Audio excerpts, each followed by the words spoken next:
geek fans. Welcome to Geeks at the Movies. I am Joe Ilacass. Ah! I'm back, bitches.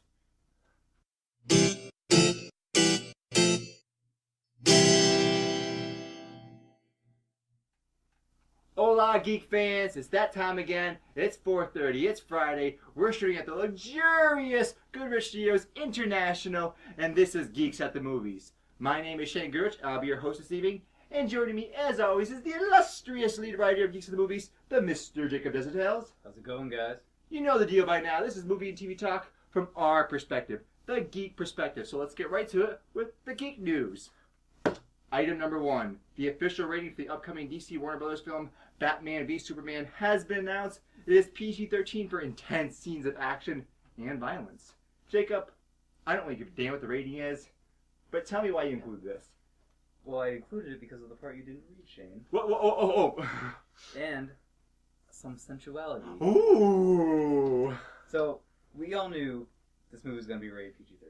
Right. There's people online that's being like, why isn't it rated R? Because it's a superhero film and they don't want to lose money. That's why. It's so rare movies get rated R that are big budget movies like this. Deadpool was an exception. And that movie's budget is much lower than the average superhero budget. It's like $90 million. This is going to be probably one of the biggest superhero movies of all time, just because people have been waiting to see both Batman and Superman on screen together for the longest time. They're not spending $200 million, folks, to make it rated R. Yeah. You just lose viewers. That's just the reality of the situation.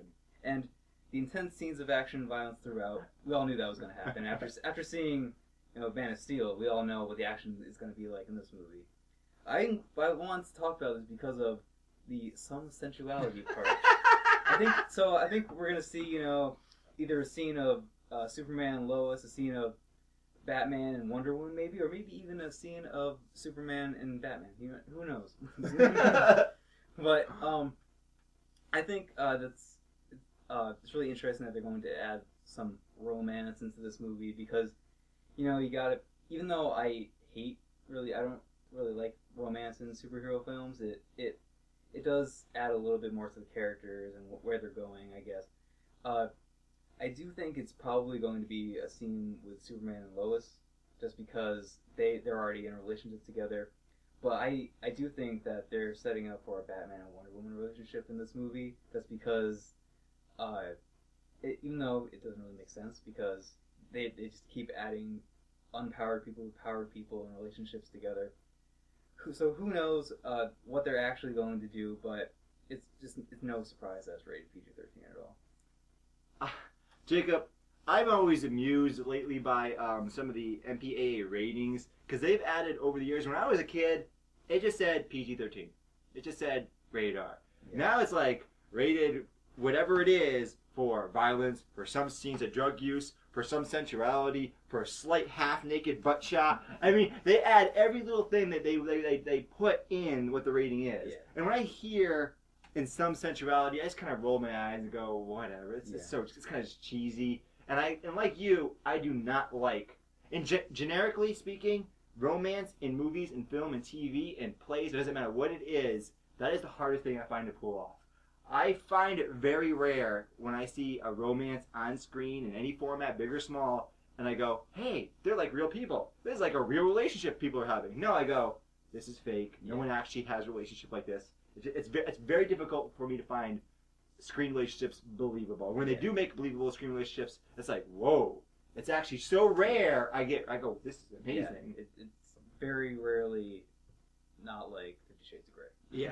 Yeah, and especially with a superhero film, it doesn't even lend itself to that, because it's already so over the top. It's already removed from reality in a sense. And then when you have Lois Lane with Superman together, that just doesn't make sense. Just think about that. I don't need to explain why that doesn't make sense. Just think about that for a few moments in your mind, why that might not work if you had a god like Superman who can like lift the whole building, and you had Lois Lane, why that there might be some problems, some practical issues. That's why you just pair up Superman and Batman and have Batman wear the suit. But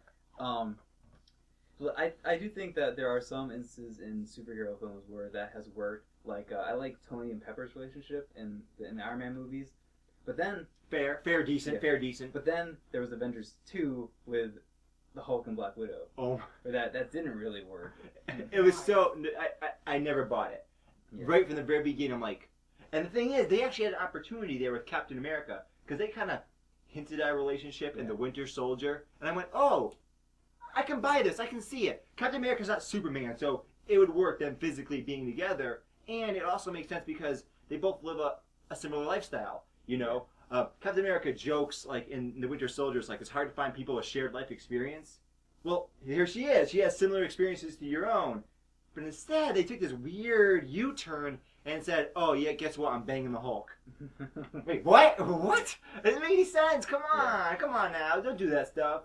That definitely was off-putting to not just the movie, but the universe as a whole. It didn't fit.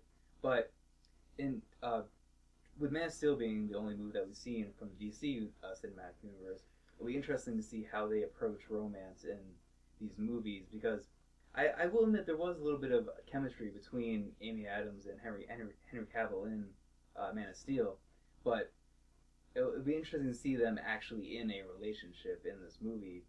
So I don't know how well they're going to pull it off. But I don't think it's a big deal either.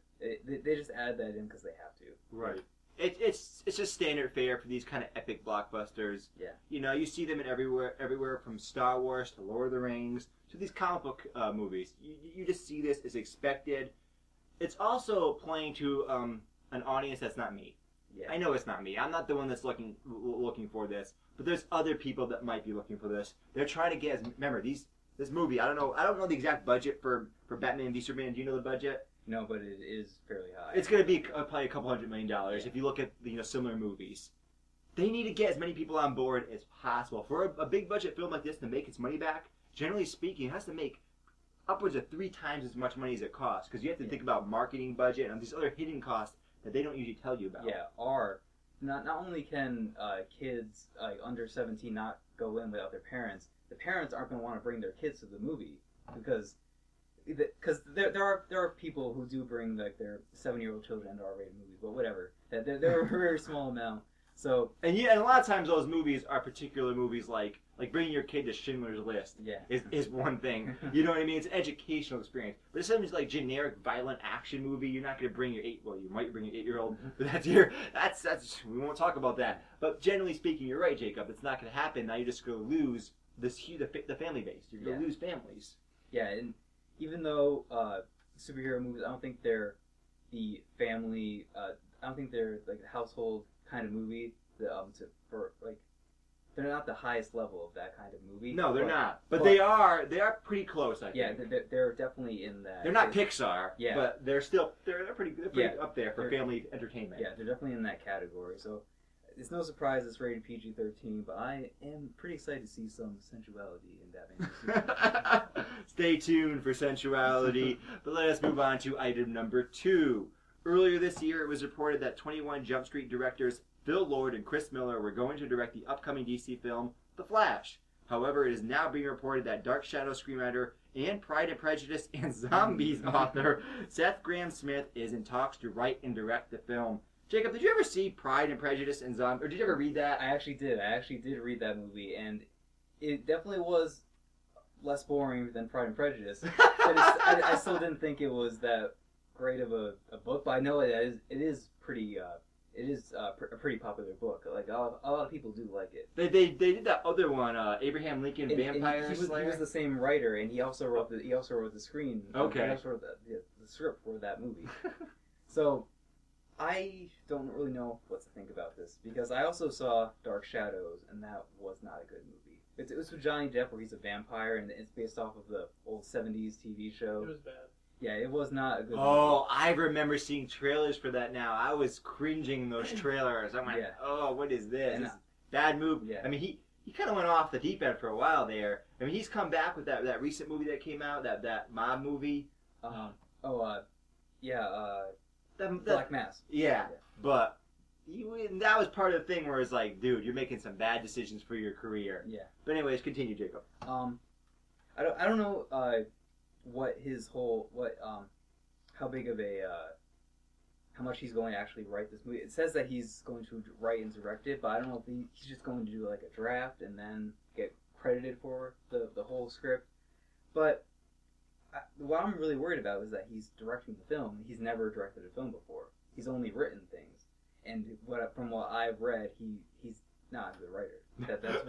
That's what I've seen from what I've seen of him.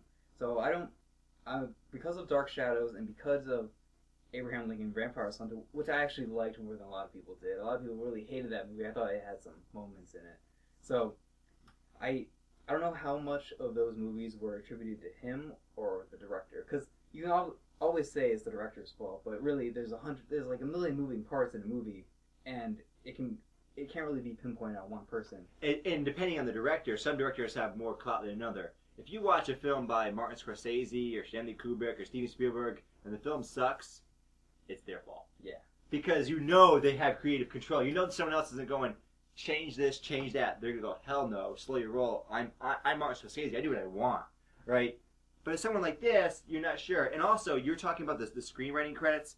That is kind of a confusing subject. I was watching something about, it was about a TV show, and this guy was talking about the show, and he's like, yes, yeah, I wrote this episode, I wrote this episode, I wrote this episode, but because of this, the writers union, I didn't get credit for this or that, and this guy got credit for this episode. This guy really didn't actually write, and it's very confusing how the credits are actually done sometimes, and who gets credit and who doesn't get credit. Yeah. So I don't know how much this guy's going to really play a role, and also you have to think about for these DC films or even the MCU films, when you say I have a writer, when you say I have a director, okay, yeah, you do. But then you have Kevin Feige, then you have this guy, then you have this other guy, then you have a bunch of other people that are all up in your business. So it's a team effort. Yeah, I don't even know if this is actually confirmed yet. I think a lot of people are running with it as confirmed, but it's as of right now, it's just a report. DC hasn't come out and said this guy is directing the Flash movie. But I think that someone of his style would kind of might fit well with the Flash, because he from what we've seen of him, he adds humor into dark movies and dark subject matter. Pride and Prejudice and Zombies. Yeah. I mean, he wrote that, folks. There was a really awesome part where the lead character in Pride and Prejudice. Do you remember the character's name? Mr. Darcy? No, the lead the female character. No, it's been so long. I just remember Colin Firth played in like a BBC adaptation. In the book, there's a part where she's fighting a human, and then at the end of the battle, she rips out the person's heart and then eats it. So there's some pretty badass scenes in that book. I just didn't really like the book overall, but he does know how to add humor into these darker situations, and I think Flash will be that to the DC Cinematic Universe. So there will have to be some humor in this overall dark universe that they're setting up. So I don't know if this is actually going to happen, but really I hope it doesn't. I want them to get a actual seasoned director to direct this huge tentpole film, because even though Flash isn't like a household name like Batman or Superman, it's still going to be a very, very large movie. And the thing is, he actually now is getting a bigger name because of the Flash TV show. Yeah. Stay tuned. We're going to have a review of the Season 2 opener, right? That's going to be with Jake and the Joe Eye, so check out the YouTube channel. So because of that show, though, his name is now carries more cachet. Yeah. Before he said The Flash, people were like, oh, I think I've heard of him. Does he run fast? I don't really know much about him, but I think the show has elevated his popularity. But that actually puts more pressure on this guy. Yeah, because that's true. You're right. Because now you have to make a different version of Flash and still make him likable and stand up to the TV Flash. I really don't know much about this gentleman's work, but I see this, and I'm skeptical right now. Jacob, is there anything else you wanted to say? Just don't fuck it up. Let us move on. We're now going to move to Marvel. Item number 3. Speaking of directors, New Zealand writer and director Taika Waititi. Just do your best. Taika Waititi, that's how you say it, folks. I just told you. Is in negotiations to direct the upcoming Marvel film Thor Ragnarok. Jacob, talk. So, unlike Seth Grahame-Smith, I haven't seen anything by this guy. He directed this. Actually, going back to vampires, he directed a mockumentary about vampires that was apparently very funny. And he directed episodes of Flight of the Conchords, which I also haven't seen. Thorough research we've done here, folks, Yeah. just like always. But I think Marvel knows what they're doing when they cast these directors, because look what the brothers did. Russo brothers. Russo brothers did for Winter Soldier. They were on. Wow. They were on Community, a comedy show, and then they made one of the most serious, probably the serious movie in the Marvel Cinematic And Universe. you told me before that was their first foray into serious filmmaking? Yeah. Because I think I've seen one full episode of Community. It wasn't for me, but it just tonally, they're night and day. It's not even close. Yeah. It's bizarre for me to think that the Russo brothers directed that and then directed Winter. Does it make sense? Doesn't compute. And they've also done other. Granted, these movies were more comedy based, but they do have other comedy directors in the Marvel Cinematic Universe, with James Gunn directing Guardians of the Galaxy, and I can't remember the name of the guy that directed Ant-Man, but he was a comedy director as well. Was it the original director? How about Edgar Wright though? The original guy, was he a comedy director? He does, yes. He did Hot Fuzz and Shaun of the Dead. So okay. He was replaced. That director was replaced, but he was originally on the project. He still has writing credits. Yeah. So they definitely know what they're doing when they cast these comedy directors. I don't think Thor Ragnarok will have that much comedy in it, but there definitely was comedy in like all the Marvel movies. There was comedy in the first and second Thor movies. Yes. So I think they're going to test this guy's dramatic strength and then let him add in the comedy clips that Loki and Thor have when they're together on screen. But talking about Loki, what do you think? How big of a role do you think Loki is going to have in Thor Ragnarok? I think based on the ending of the second Thor movie, he has to play a major role. Yeah. Because he's taking over Odin's seat at the very end. Like he's kind of replacing himself as the king. You know, that's about where the movie ends. Correct? It's been a while since I've seen it. Yeah. Right. So there was some talk about, is he going to be the movie or not? Because they didn't announce them yet as being the movie. Okay, he's going to be the movie. It's just it's obvious he's going to be the movie. And I think he has to play a major role. And regardless of how Marvel set it up, like regardless of what Kevin Feige and the team had planned beforehand for Loki, due to his popularity, they're gonna take it to the max. Yeah. They're like, oh shit, he's awesome. Let's just shove him in there even more. So I think he's gonna play a big role. What I'm interested in with Thor Ragnarok is the first two Thor films have gotten mixed reviews. Yeah. I liked them both. I both enjoyed them thoroughly. I understand some of the complaints. I just didn't care. They just weren't things that bothered me, though. I did understand why you'd be bothered by some of the issues they had. Yeah. What do you think about this new Thor film? I mean, this could be another director. Yeah. They originally talked about having Kenneth Branagh back. Right, yeah, they had, but he's not back. So now they're going with another person that hasn't directed a Thor movie before. Yeah. What do you think? What are your expectations for Thor Ragnarok? They're actually pretty high because for those of you who don't know, Ragnarok is the Asgardian apocalypse. Yes. So it's gonna be the shit's gonna go down in this movie, and I think you gotta have someone who knows how to direct big action, because they're definitely going to have that in the comics, in the lore of Thor during Ragnarok. There's this demon called Surtur who pulls like this fire sword from this place, and then he's basically what causes the apocalypse. So there's gonna be this giant fire dude walking around, and Thor's gonna have to fight him. So that's a big tentpole film that they're setting up here.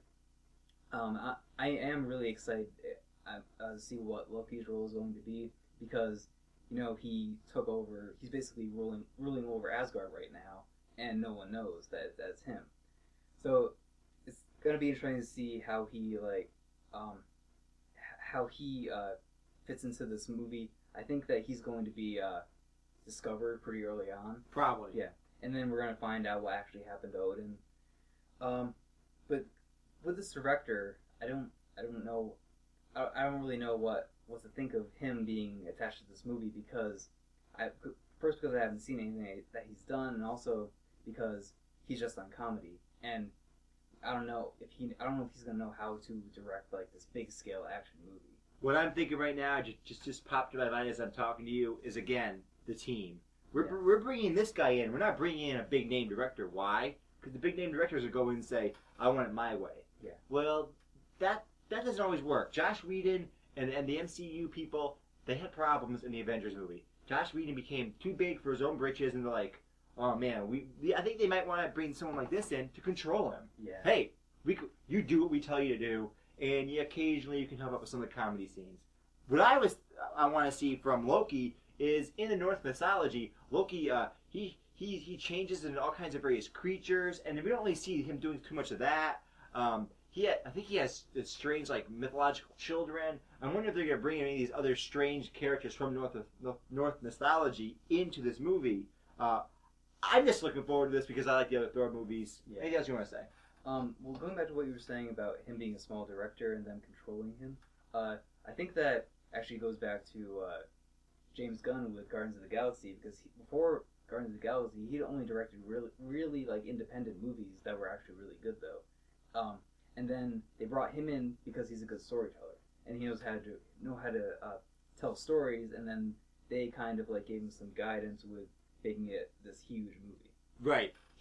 They said we need to have X, Y, and Z in the film, and because he doesn't have the clout, he's just going to agree with it. Yeah. And what he has left to work with, what he has left to shape himself, he's going to make it good. As opposed to a Josh Whedon who's already good and already skilled, but he has so much clout now in the industry where he can be like, hey, I'm going to do it my way. What are you going to do about it? Right? He's that big now. Where you don't want that anymore. That's the thing with the MCU now. It's so huge. You can't just have these directors come in and just do what they want. It won't work. They have to be team players. Yeah, but I also think it would work if they kept some directors around and actually like got them integrated into this universe, and because then if they got them integrated into the creative team. Yeah. If they were on Kevin Feige's board of directors or whatever it happens to be that's controlling the MCU. Yeah, 'cause they just keep switching up directors all the time, and I get why. I just kind of would like it if they had some guy that was there to direct like 3 or 4 movies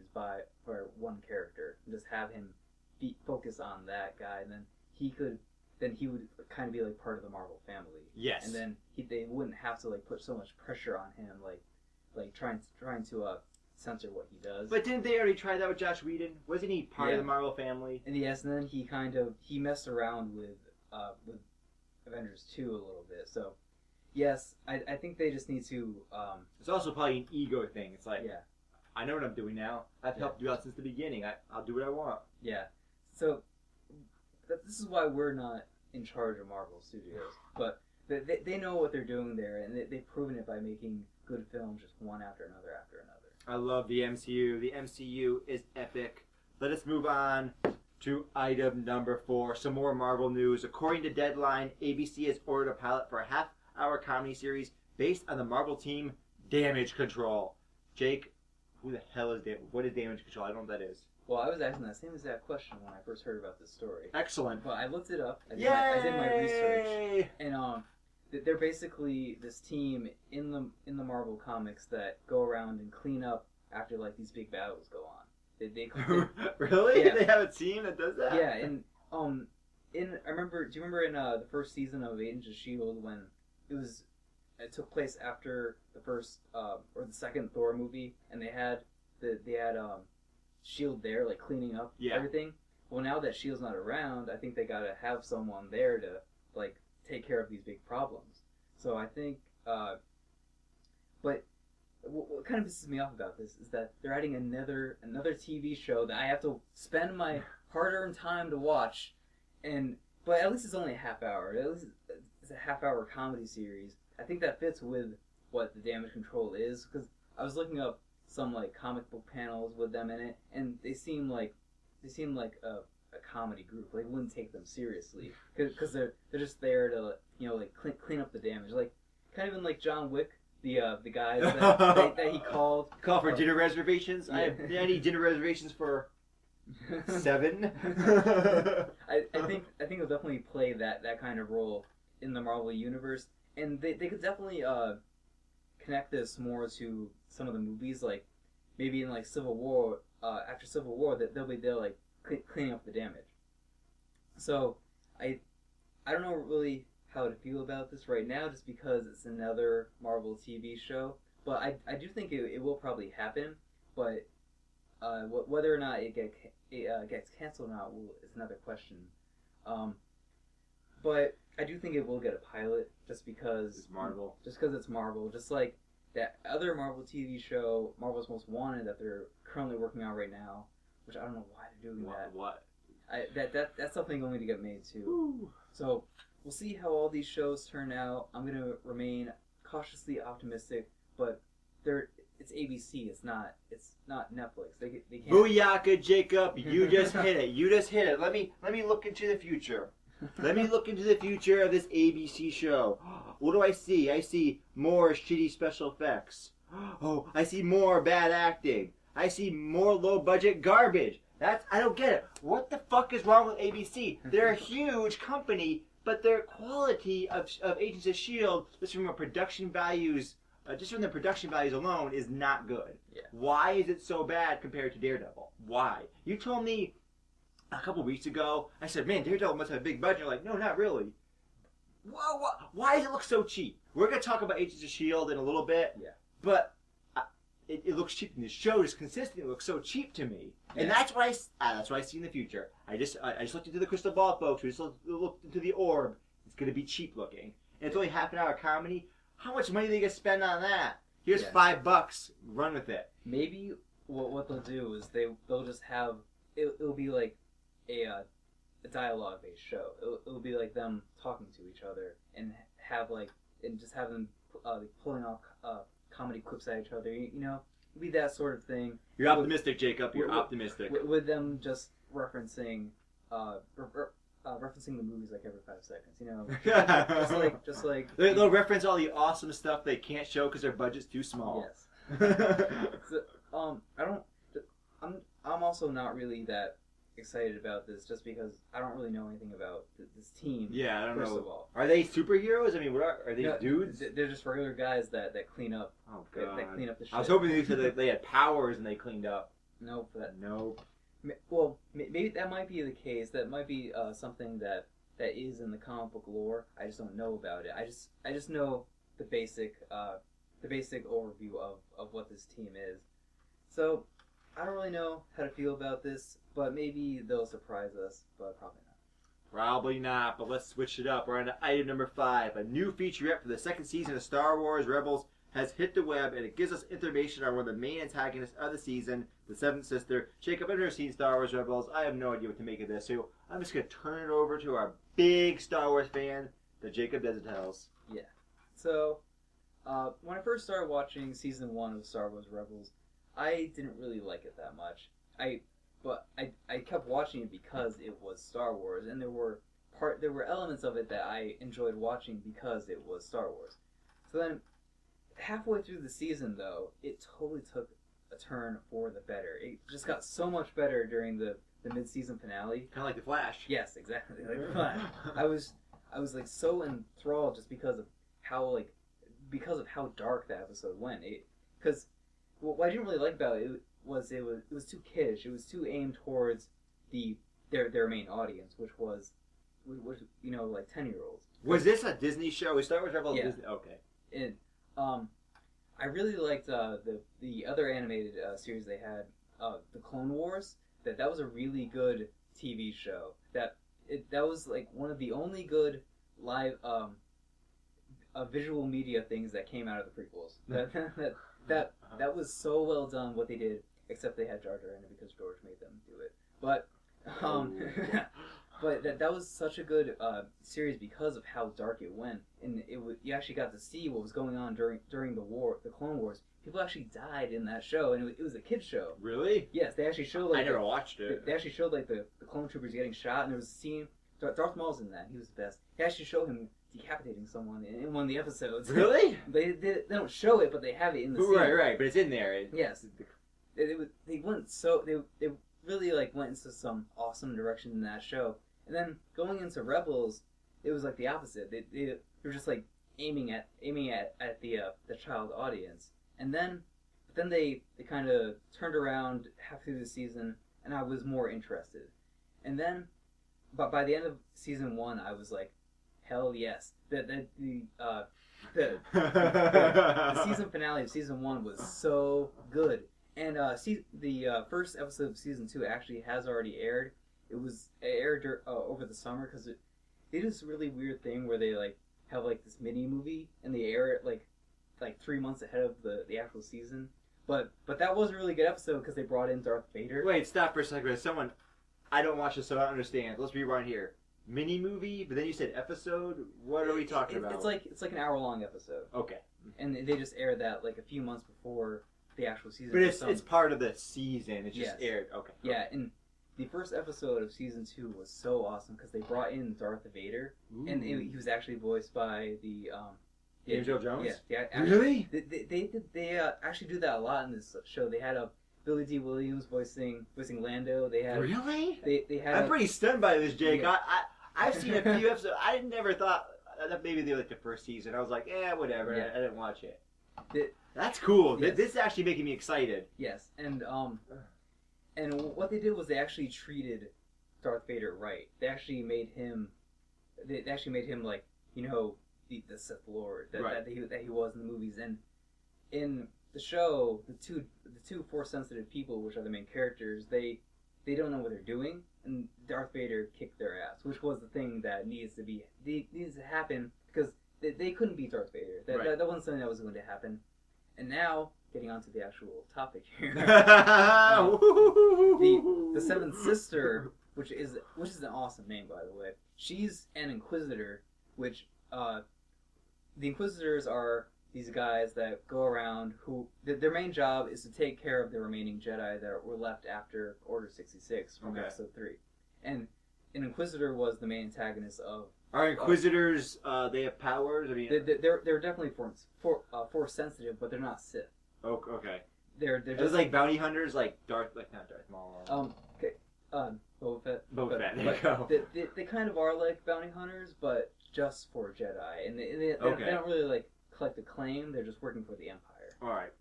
And in season 1, they had an Inquisitor who was voiced by the guy that did Malfoy's father in Harry Potter. He voiced the main villain in season 1, and now seeing this featurette for season 2, I was really intrigued being this new character because she seems pretty badass. And then you see that the other Inquisitor that was like walking with her in the video, but like he didn't even like say anything.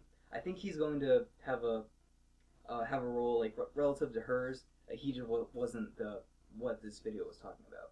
So I think the Seventh Sister will be a really cool villain to be introduced to.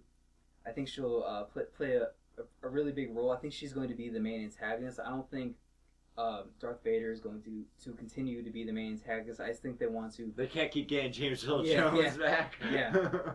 But they also what I really like about this show is they also have a lot of connections to the Clone Wars.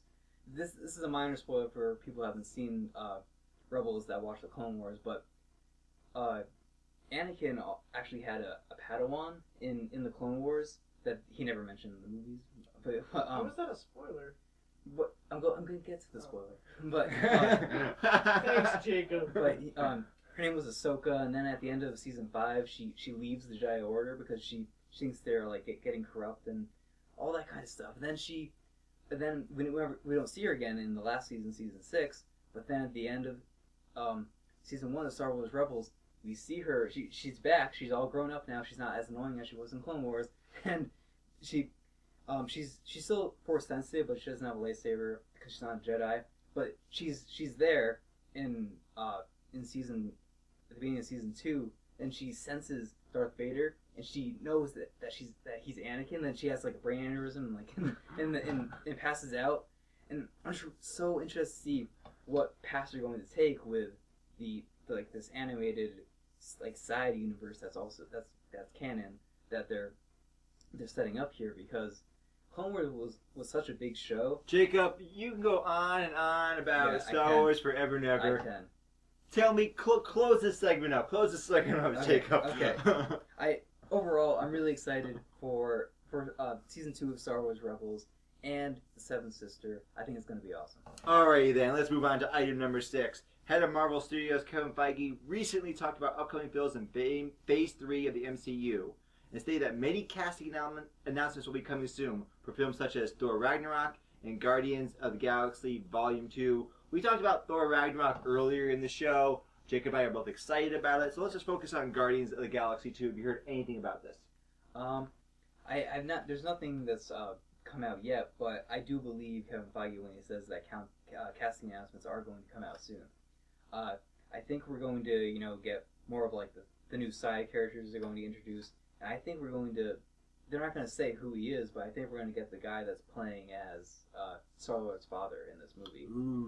They're going to announce him, but not say that he's. Because they hinted at that so much in Guardians of the Galaxy. Yeah. About his dad. His dad's still around somewhere. Yeah. Where is he? And there's something that I think they might do is actually make, because in the comics he's just like a random guy that's like the king of this planet, but I think in the movies they're going to make him an actual like known character like that comic book fans actually know, and I think that's going to be Adam Warlock.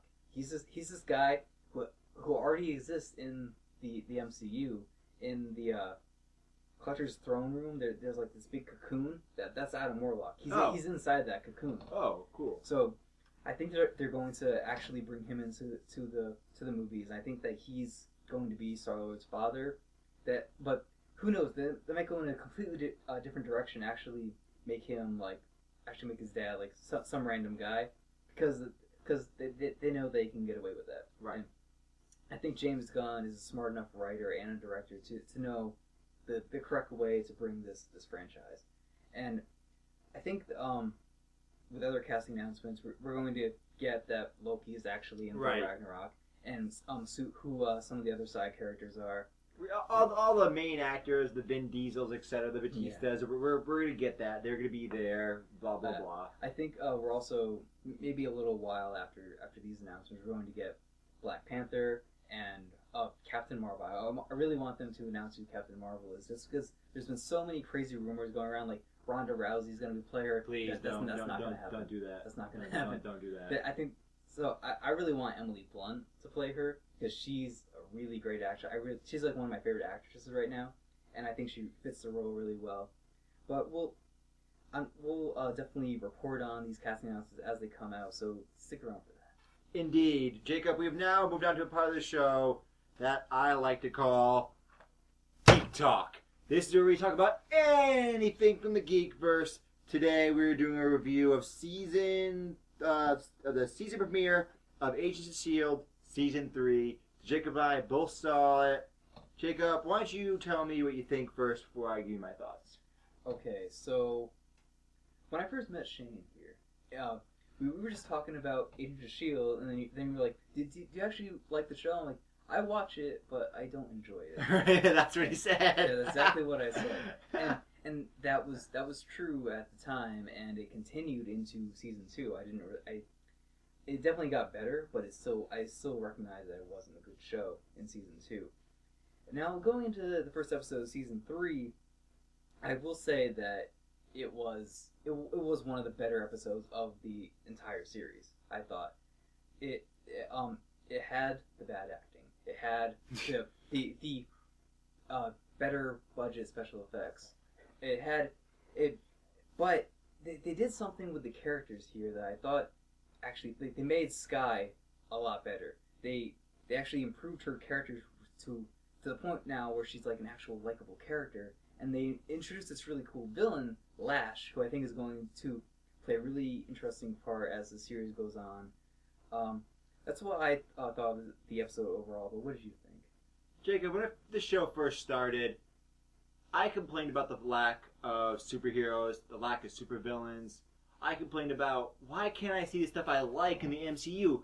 Marvel, why can't you give me what I like in the MCU in S.H.I.E.L.D.? That's what I complained about, right? Yeah. I now know why they didn't give me what I like in the MCU, because they can't do it, because their budget's too small. The scene where they're in like a hospital, I'm not sure what's happening, and they have Daisy now. They now call her Daisy with the other Inhuman, and they're fighting the monster dude. Is so unbelievably terrible. I just cringed. I wanted to turn the episode off. They're trying to expand the show to do more, but the budget hasn't gotten any better, and everything looks so bad. It's so. I've been spoiled by Daredevil. It's true. I've been spoiled by Daredevil. I can't go back to S.H.I.E.L.D. now because it looks like shit. It looks terrible. The acting is terrible. The dialogue is terrible. The fight scenes are laughably stupid. And they're not always bad. There was a scene last season where while she was still Skye, they had this really great fight scene where she's going to this lab and she's fighting people. It was really well done. They occasionally do this. But more often you get the fight scene that we saw in the season opener with that monster dude and Skye. This is what they do. Teleport. Yeah. But It doesn't even look... Jacob, didn't you think it looked really cheesy? the only part about that I didn't like was how Lash looked. I thought the makeup that they put on looked really bad. I thought that the character himself looked horrible, but the actual fight scene, I actually thought that it was pretty good. Oh, Jacob, get out of here! No, They just did this. Watch, they did this, and it was like 5 seconds. Okay, yes. What the beginning when she's doing like her vibrato thing at Lash, like yes, that was bad. That was like trying to copy Avengers 2, that awesome scene when they're all like shooting the lasers at Jacob, there you go. That's the thing. That's the thing I think about. I think about that awesome scene when you have Vision, you have Thor and Iron Man, blasting Ultron. It looks so badass. And then they're doing this on a small scale, and I just laugh. I laugh. But the rest of the fight scene when he's actually teleporting like through different parts of the hospital, I actually liked that. I thought what I thought was bad about was, like you're saying, it was too small. It should have been bigger, then it would have made it more interesting. Right. So the scale, it feels cramped. Yeah. Like I feel like just off the camera, there's the boom mic, and there's a cameraman just over here. That's what I feel like. Yeah. Like when I watch Marvel Cinematic Universe films, I know there's a boom mic just off camera. I know there's a director. I know that in my mind, but I'm suspension of disbelief happens where I forget about that. Yeah. Here it's like, oh shit, is that the shadow of the boom mic operator? Is that the grip? That's what I'm thinking. Yeah. Right? The part that I liked least about this episode was the guy that was melting things. He was so bad. That actor was so bad. Ooh, that was terrible. I hated every scene he was in. And his dialogue was so awkward. Yes. And it never felt like he was really distressed. Yeah. It felt like a guy doing bad acting. It's like, oh, I can't believe it. I liked my life, and now it's over. And no, you're faking this. Yeah. Then when he's getting shot up in the thing, he's like, oh man. I hope we're not going up any farther. And just it was so bad. Yeah. Oh. Yes. But I'm going to admit something right now. I actually like watching Agents of S.H.I.E.L.D. I know that I recognize that it's a bad show. To laugh at it. But there's something about it where I felt like part of some aspect of the show they actually embraced the cheesiness of it. Right. And I will credit them for that. That's true. They've kind of embraced what they are now, which is a bad show. Right. And they've continued with it, and it actually makes it somewhat enjoyable to watch. I don't know what it is. I actually look forward to Tuesdays now, watching Agents of S.H.I.E.L.D. Jacob, I will give you credit. I've actually seen the second episode as well. Yeah. And there is some strange macabre interest in watching this play out. Yeah. We gotta move on, but I want to mention one more thing really quickly.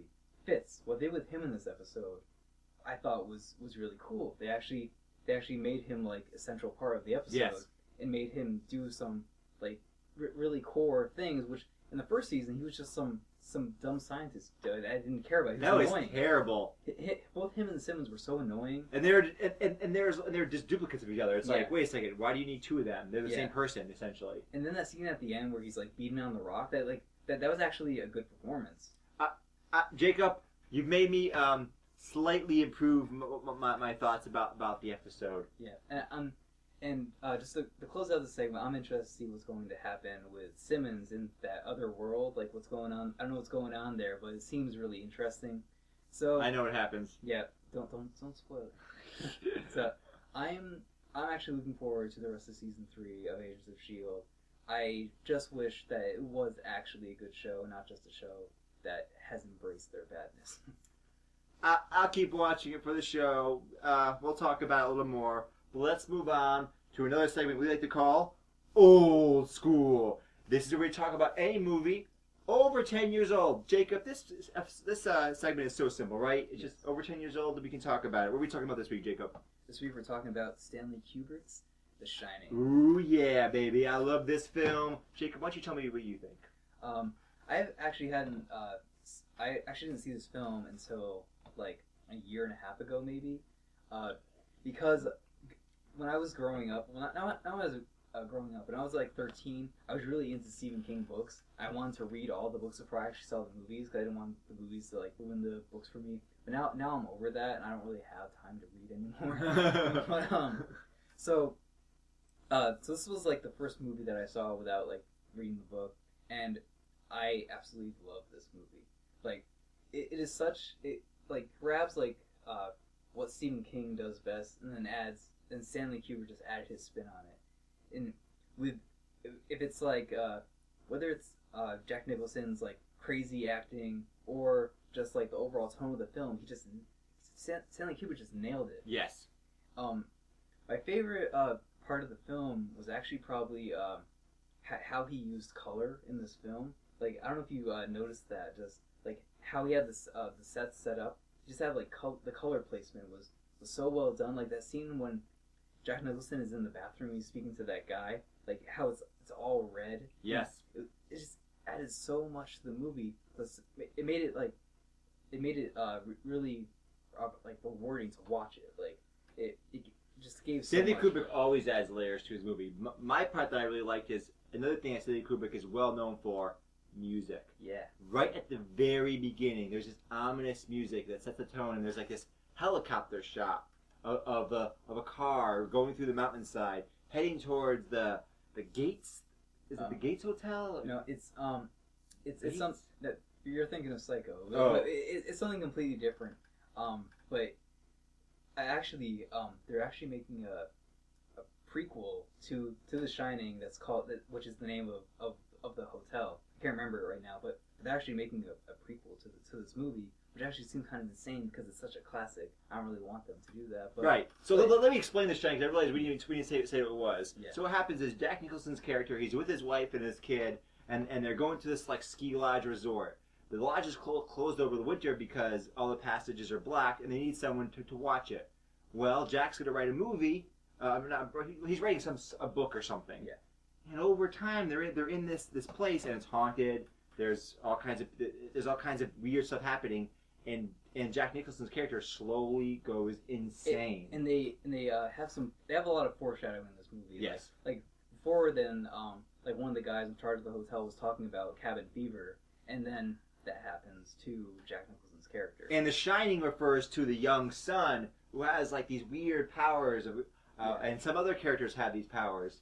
One of the things I liked about what Stanley Kubrick did is he brings the most out of his actors. There's this behind-the-scenes footage of Stanley Kubrick shooting over 100 takes of this one scene, and the woman, I don't remember the woman's name, Jack Nicholson's wife, the actress that plays him, throughout the movie she's kind of distressed and screaming and crying. You want to know why she was distressed and screaming and crying? Because that's actually what she was. That was her actual state of mind. Stanley Kubrick yelled and screamed and tormented her. You can see this in behind-the-scenes footage. It is crazy. Stanley Kubrick's not the nicest man. He's kind of a sick bastard. He treated her like shit purposely, and she had a nervous breakdown on set. This is well known. Stanley Kubrick is not easy to work with. Because of that, though, she seems so realistic in her terror and just her acting, because it's real. It actually happened off set. He's screaming at her and yelling. Over 100 takes, one scene, just keeps yelling at her. He didn't do this to Jack Nicholson, by the way, which is interesting. You don't see him doing it with Jack Nicholson, because Jack Nicholson has enough clout where he'd be like, whoa, slow your roll. These other, and plus Jack Nicholson just nailed the role right away. But this woman, she wasn't up to snuff. She wasn't giving that performance of that enough. So he had to kind of bring her to life, make her tears real. Yeah. And with the terror of this movie, it's like you can actually feel it. Like yes. This movie is actually scary. For a movie like made in like 1970, like 1974 or something like that, it's a really scary movie. It still holds up today. It's really creepy. Here's Johnny. Yeah, it's an excellent film, Jacob. Yeah, we recommend you go and see it. Anything else you want to say?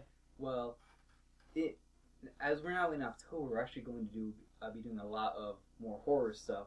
So we're actually gonna have a Halloween themed episode. So too spooky for us. So Stay tuned. Yeah, stay tuned for that. Anyway, Jacob, it's sad to say, but we've now come to the end of Geeks at the Movies for today.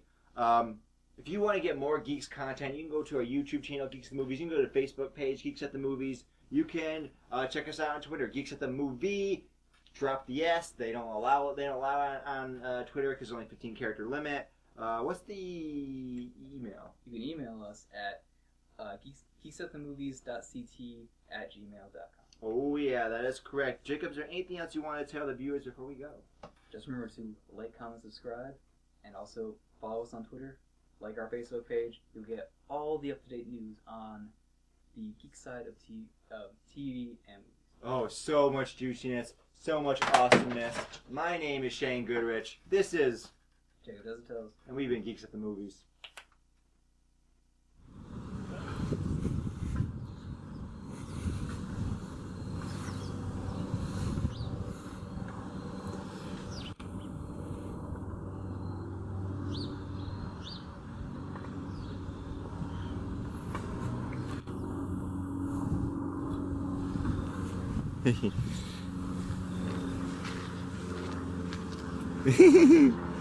Hi, Beast.